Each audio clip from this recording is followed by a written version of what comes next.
Democrat destruction and no dumbest bill in America. This is Mark Fisher with Mark and the Millennials, and the millennial joining me today is on the other side of the camera, and that is our assistant producer, Christopher Hopkins. And we want to say Merry Christmas to everyone, and also Happy Hanukkah. So this is, again, Mark Fisher with Mark and the Millennials, and this podcast is called Democrat Destruction. No surprise there, because wherever Democrats govern, there is massive destruction. And there's no better place to look for that destruction than Mayor DeBlasio. Because Mayor DeBlasio says his mission is to redistribute wealth. That's right, Mayor DeBlasio says his mission is to redistribute wealth. I can't believe any American elected official would actually say this. Because you know with Mayor DeBlasio, not only is he saying it, but he really is engaging in doing it. I mean, he's trying to redistribute wealth. We're not just talking about wealth from, billionaires, because quite frankly, DeBlasio is very much in cahoots with the billionaires. That's not what he's talking about. He's talking about redistributing wealth from the middle class to everybody else. Because, maybe he's also talking about people that are phenomenally wealthy too. But it doesn't matter because he's chasing them all out of New York. So Mayor DeBlasio was at a press conference recently, just a few days ago, and he's talking about educational equity, which of course is a whole nother issue, because what is educational equity? Equity to Democrats these days, it's one of those words that they use that really means a lot of different things, not just one thing. So equity to Democrats in education doesn't just mean opportunity at the starting gate in education, to give people equal opportunity when they go to school to have an education. And as everybody knows who is a podcast listener, education actually requires a contract with the people who are learning. These are the children, right? They actually have to make an effort to learn. There's a contract that they're entering into. Yeah, we will teach you, but you actually have to do the work in order to learn. You've got to do the homework, you have to do the reading, you have to do the studying. And equity to the Democrat woke politician means no.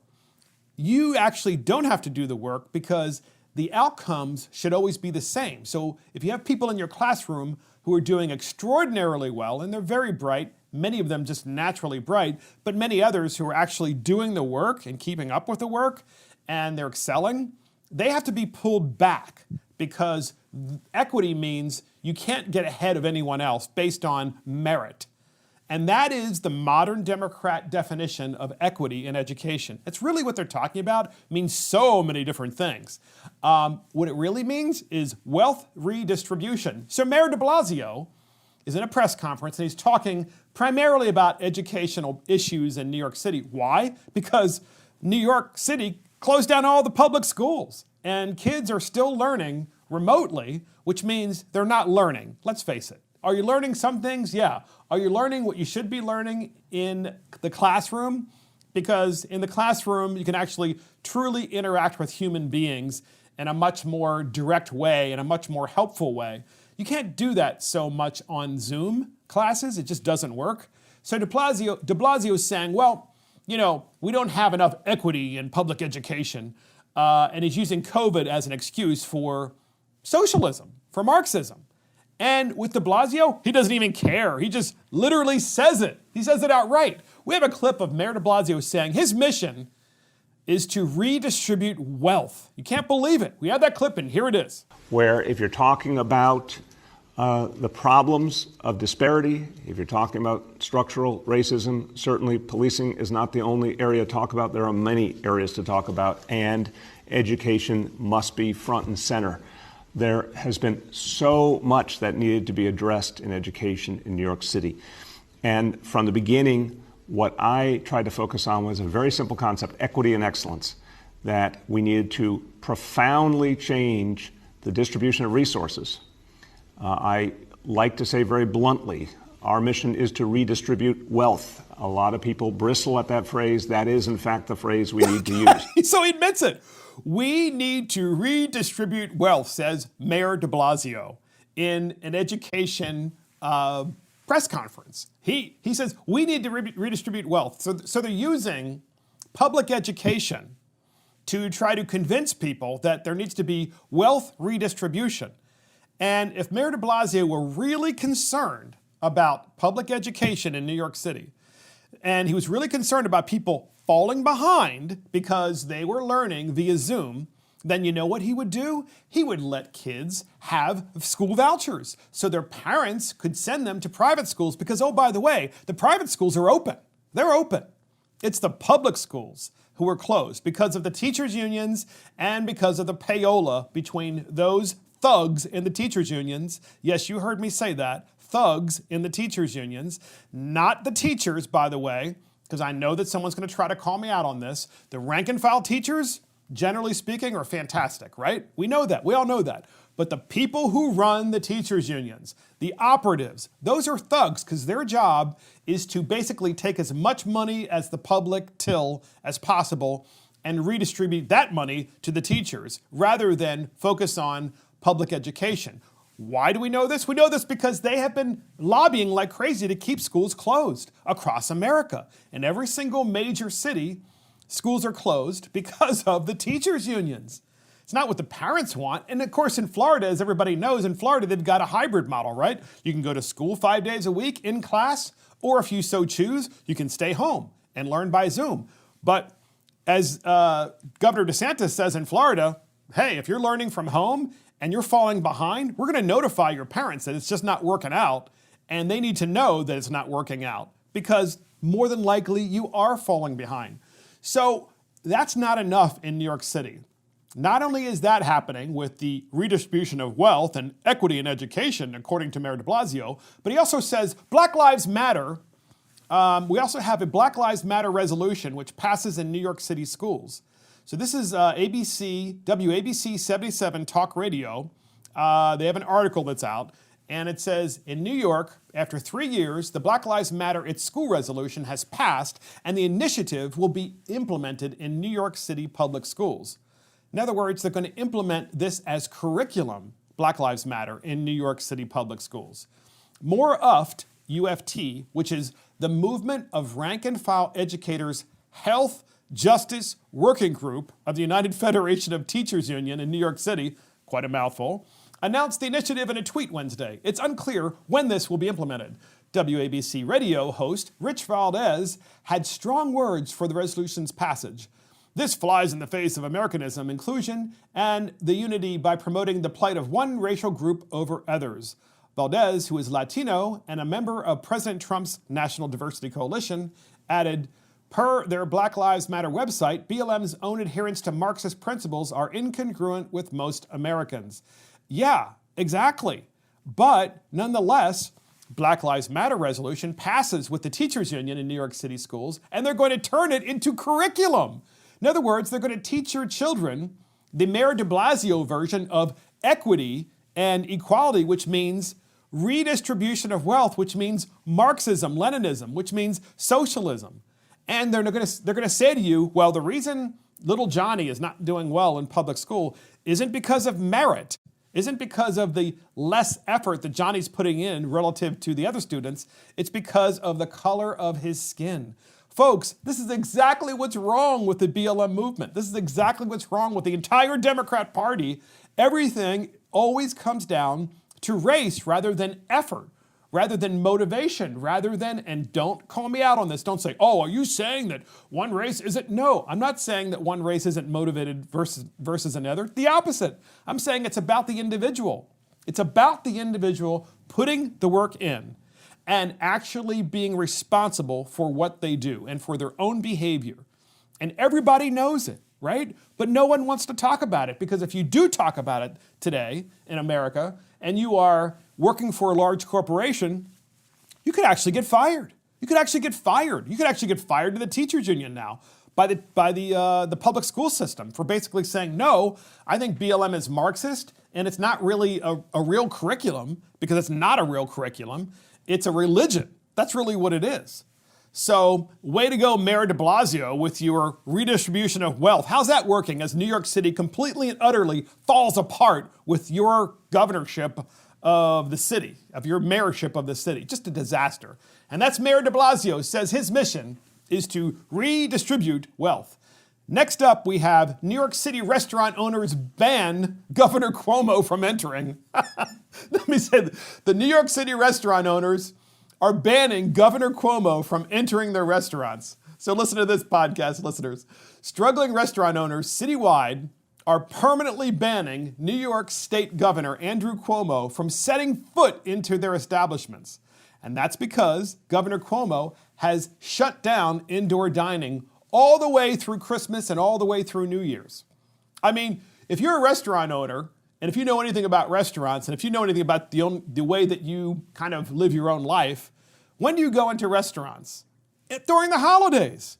And when do you have a cocktail? During the holidays and also during New Year's. I mean, without question, and you'd like to go out and do those things. Well, those are important times for restaurant owners because they rely on that revenue to carry them through the bad months in the winter, like January and February and March, which tend to be relatively slow. So they really rely on the holidays to carry them through with that revenue. Doesn't matter.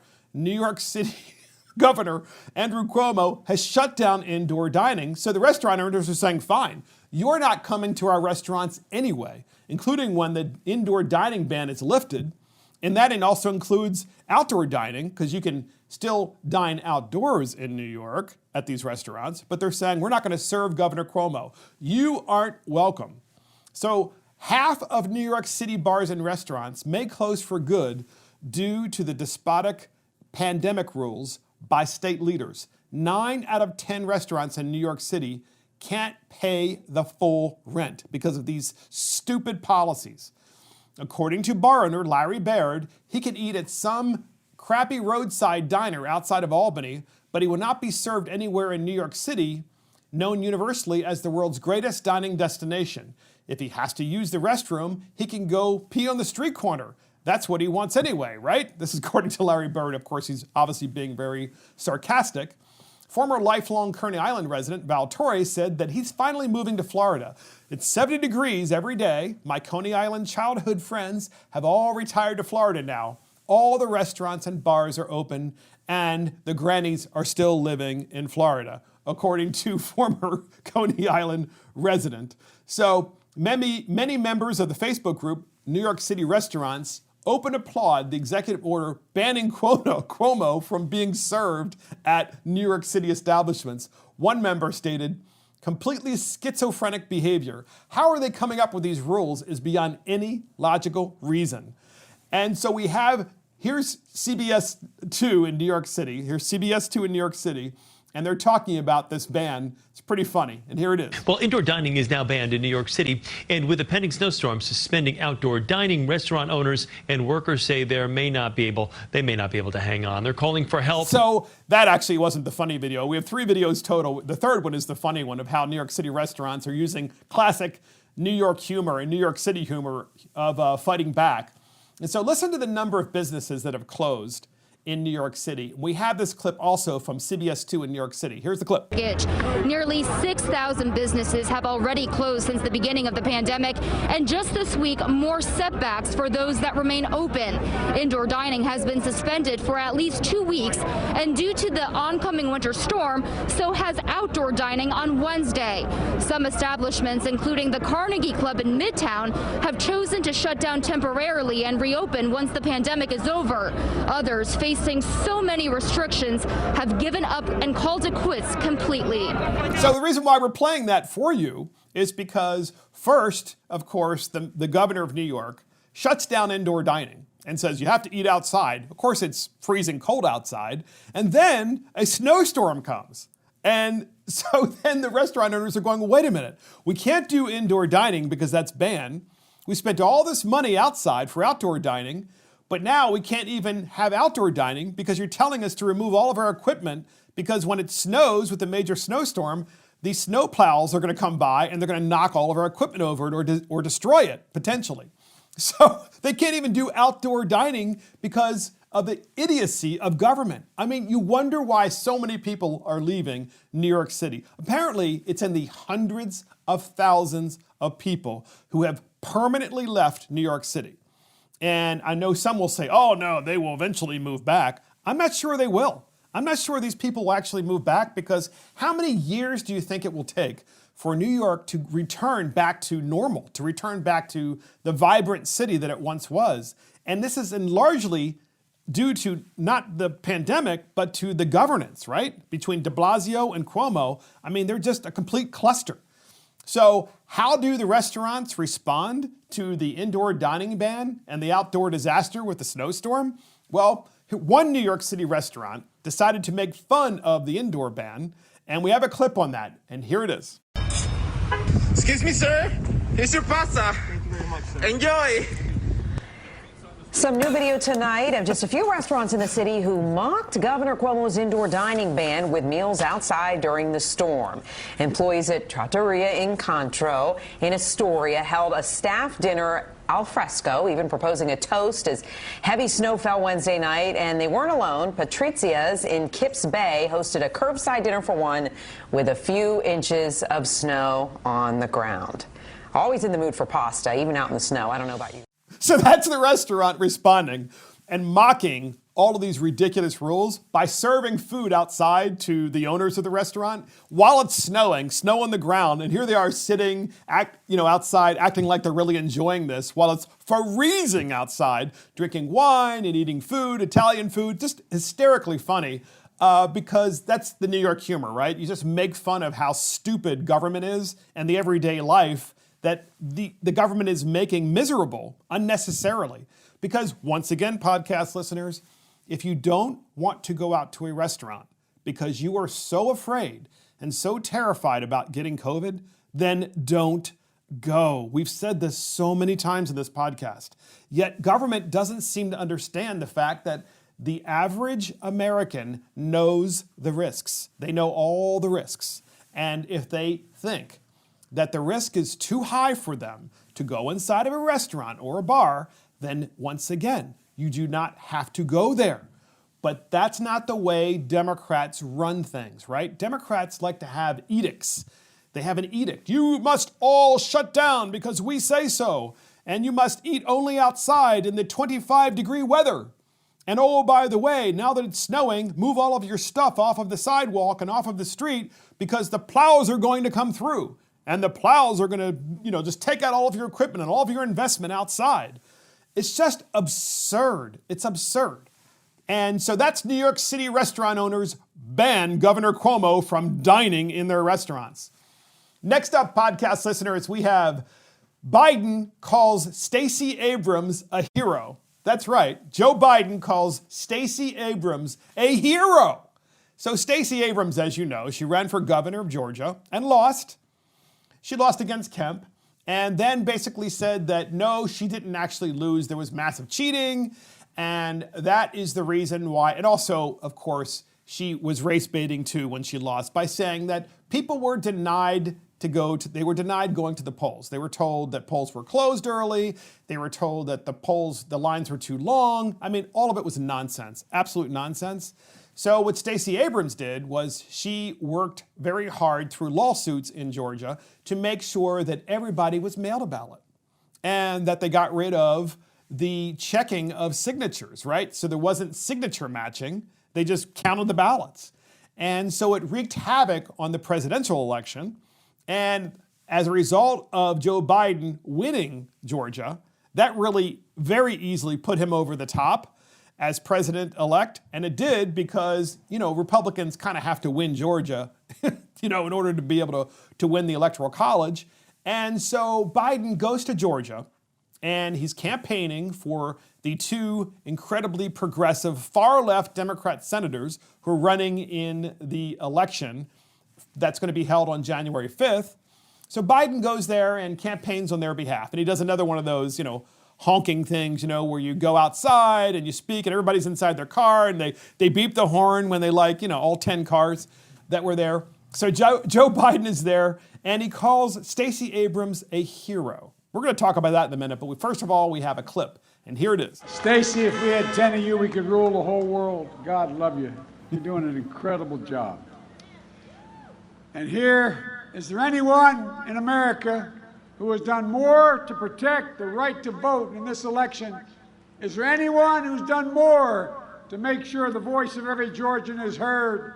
I don't think so. Stacey Abrams, you're a hero.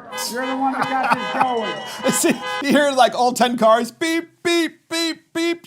It's just so pathetic. It's so pathetic to hear this guy and to think that he is the president-elect. Look, I know podcast listeners who get mad at me. I mean, the Electoral College did vote, so he technically is the president-elect. Yes, maybe there are other opportunities to demonstrate to the American people in court or in Congress that there was massive election fraud, which I believe there is, and I know you believe as well. But the fact of the matter is that as of now, Georgia has certified the election for Joe Biden. So Joe Biden is there. He's campaigning for the two United States Senate candidates on the Democrat side. And he calls Stacey Abrams a hero because she delivered Georgia to the Biden campaign because of the massive ballot harvesting, because of the massive ballot mailing out in Georgia, which hadn't happened before, then the ballot harvesting, and then the lack of signature matching. So you don't really know who actually submitted the ballot. And if you don't match the signatures, then you really can't demonstrate that the chain of custody was from the person who voted to the actual person who is counting the vote. Everybody knows it. So Vernon Jones in Georgia a few months ago really called out Stacey Abrams about this whole thing that she's doing in Georgia by basically saying that because you're black, you can't show up at the polls in person and vote, and you can't show up in person to vote with an ID because you're being discriminated against, which is, of course, nonsense, but it's part of that whole plantation mentality that Vernon Jones has been calling out in Georgia for a long time. Vernon Jones is an elected official in the state of Georgia, and he really is, by the way, he's a Democrat, and he completely and utterly calls out the Democrats because he's tired of it. He's tired of the nonsense, and especially Stacey Abrams, who is using the color of her skin to convince people that they're not getting ahead because of that. I'm sorry, just not buying into it. By the way, more importantly, Vernon Jones doesn't buy it. We had that clip, and here it is. Stacey Abrams, you want a fair fight? Bring it on. Bring it on. You've been like a vacuum cleaner, getting all of this underground money. We need to see where it's coming from and how you're spending it. But I know one thing, you're spending it on suppressing black people and other people. You're suppressing them. You know how you suppress? Because you're intimidating people for having their individual thoughts and their individual concerns. And because they don't support your agenda, you don't want them to vote. You don't want them to come out and speak their minds. What you're trying to do is keep them on that plantation. But many of us are giving the key to that suite. We have left that damn plantation, and we're never coming back. You know what? Vernon Jordan says it better than anyone. He really does, because Vernon Jordan is black. He's an elected official in Georgia, as I said. And we've done a podcast before with a series of clips from Vernon Jordan, but we wanted to replay this clip for you in the Biden calls Stacey Abrams a hero section because of the fact that Stacey Abrams has indeed, look, let's face it, she's done a very good job in Georgia of getting out the vote. No doubt about it. But she's done it in a way that is, she's cheating, right? And we know it because of the massive ballot harvesting and the massive amount of ballots that have come in with signatures that don't match, as we've already discussed. But Vernon Jones calls her out because the only way you can keep people as a group voting only one way is if you keep them on that plantation and convince them that the reason, and by the way, what has the Democrat Party done is there school choice? I mean, what have they done? I mean, why is it that the black community hasn't advanced after all these so-called great things that Joe Biden has supposedly done for them for 47 years in office? And so Vernon Jones is like, you're obviously on a plantation if you're voting for Joe Biden because of the simple fact that, nothing's changed for you and you think that's the way to go because I guess it's comfortable. It's something that you're familiar with.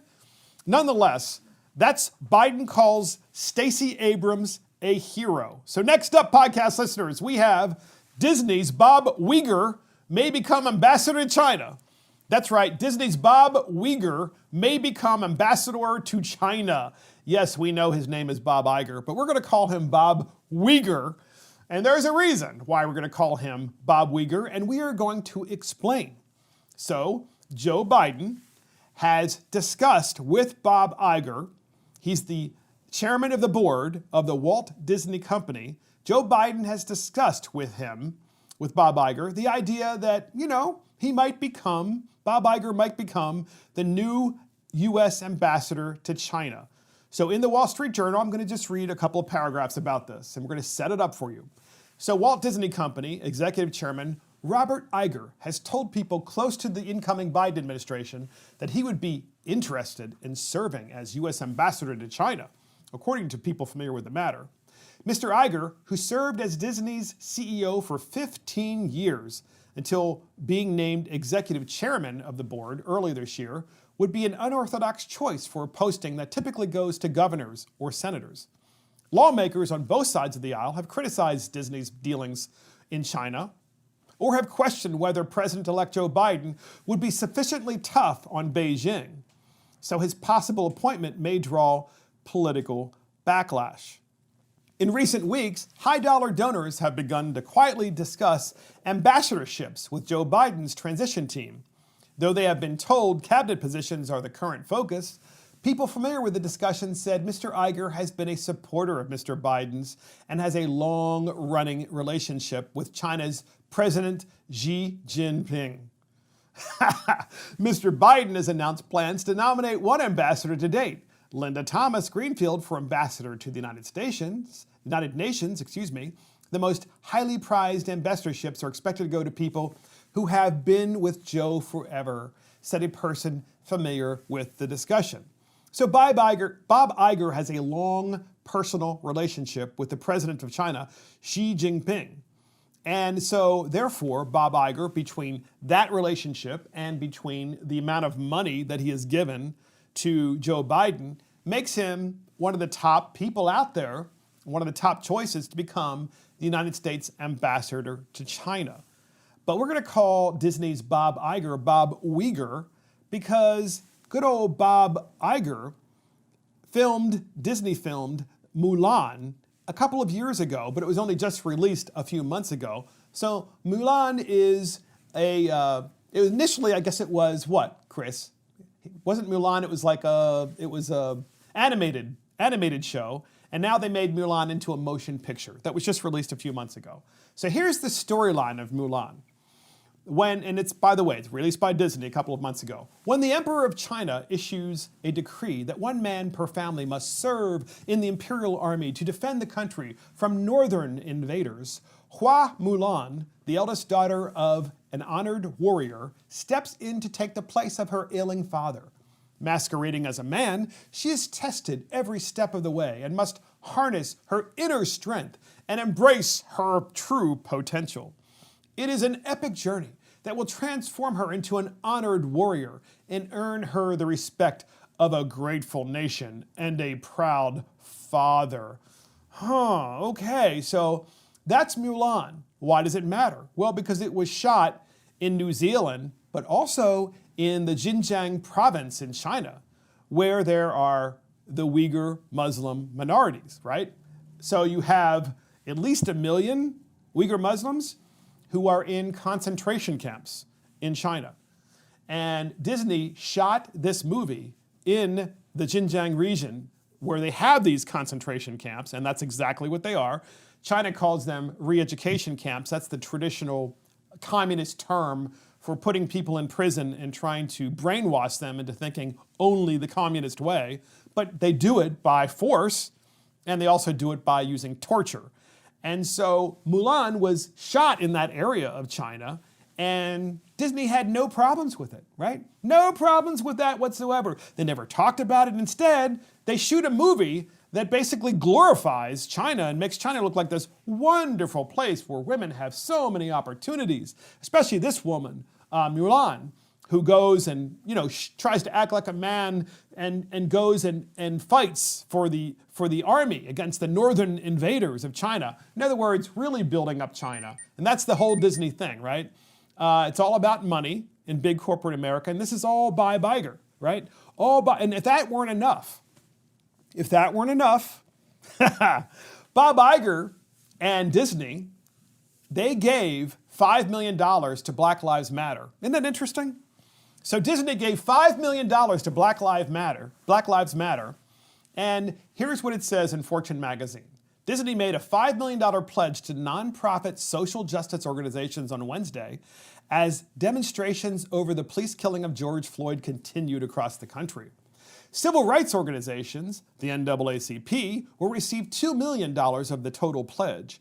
In a statement, Disney said the donation would further their long-standing work promoting social justice by eliminating disparities and racial discrimination through their advocacy and education programs.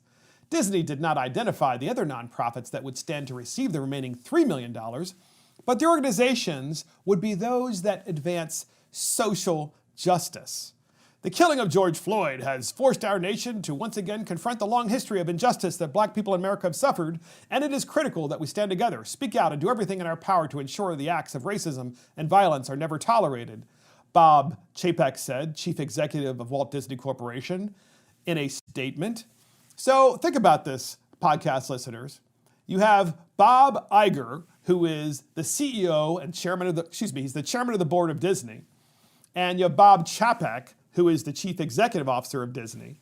And together, they're working on the behalf of Disney, and they give $5 million to Black Lives Matter, which is a Marxist organization, without question. And they give the money to the NAACP, which is, not a Marxist organization, but the rest of the money clearly went to Black Lives Matter. But Disney's not admitting it. And they say that they want to fight for social justice, and they want to do what's right. Because of people that have, not been treated well over. And they go to China and they shoot a movie in the Xinjiang province where the Uyghur Muslims are literally being tortured, killed, and they're inside of concentration camps. And so that's why we're calling Bob Iger Bob Uyghur. But if you think that's not bad enough, here's Bob Iger on CNBC not that long ago. He's on CNBC and he's talking about the Disney Magic Kingdom in China, right? So Disney built the Magic Kingdom in China. If you've ever been there, I'm sure you have, certainly in Florida or maybe in California, to the wonderful world of Disney's Magic Kingdom. They got all the rides and all the it's a theme park.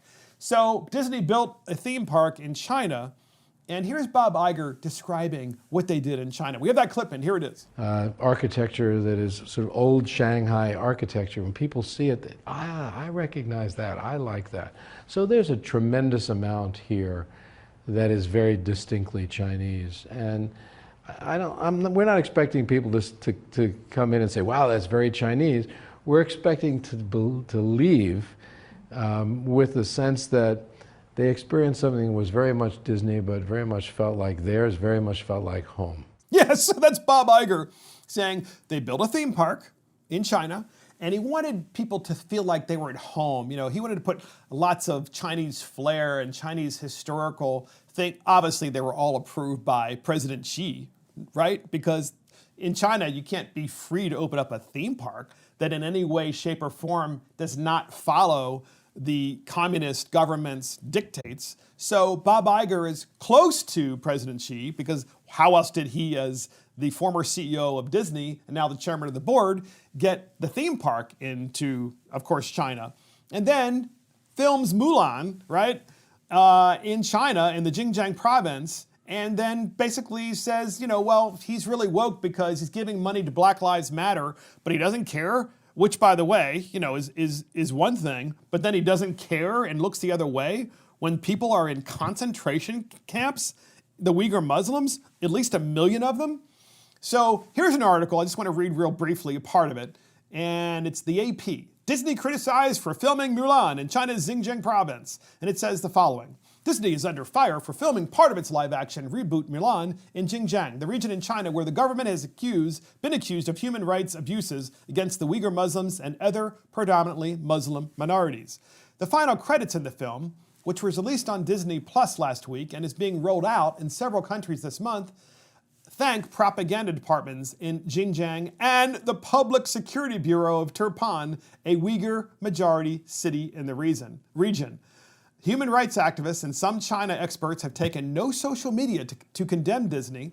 They've taken to social media to condemn Disney for turning a blind eye to alleged abuses in Xinjiang. In other words, Disney actually thanked the public agency departments in China and their propaganda departments for allowing them to film in the Uyghur majority city in the region. And it's just disgusting. And yet, Disney is, of course, at the same time, giving money to Black Lives Matter, another Marxist organization. That's the connection, right? You got two Marxist organizations. You got the Chinese Marxists and you've got BLM Marxist. And that's the combination there. And then you have Bob Iger now being potentially appointed as ambassador to China by Joe Biden. And that's why we're calling him Bob Uyghur instead of Bob Iger, because I think that is the perfect term. I almost hope he becomes the ambassador, so that's what we can call him between now and the next 4 years. And that's Disney's Bob Uyghur may become ambassador to China. So next up, podcast listeners, we have Pennsylvania health officer strikes again. That's right, Dr. Rachel Levine, she's the Pennsylvania health officer. She strikes once again because Rachel Levine is actually a guy, right? And Rachel Levine dresses as a woman, and she is Pennsylvania's highest health officer. And she recently came out with a dictate that said, and new rules, saying that large gatherings around the holidays shouldn't occur because, well, I'm sorry. We have a clip, and here it is. The health department has traced the spike to, quote, unmonitored private social gatherings, primarily among young people like this Pitt student named Jasper. I mean, we're kind of fatigued, like everyone is, from the pandemic. It's hard to obey the rules 24/7. Levine is asking young people to get tested and quarantined, and for the rest of us to limit Thanksgiving to immediate family and interact with extended family and friends remotely. I know that is an enormous sacrifice over Thanksgiving, over Christmas, over Hanukkah, over Kwanzaa, over New Year's. But that's what we need to do as we stand united to be able to stop the spread of this virus. So that's Dr. Rachel Levine, who is a man dressed up as a woman. She's Pennsylvania's highest health officer. And she basically says that large gatherings of people should not occur where you might be having sex. She literally said that. In other words, I guess she's saying that, over the holidays, you shouldn't have orgies.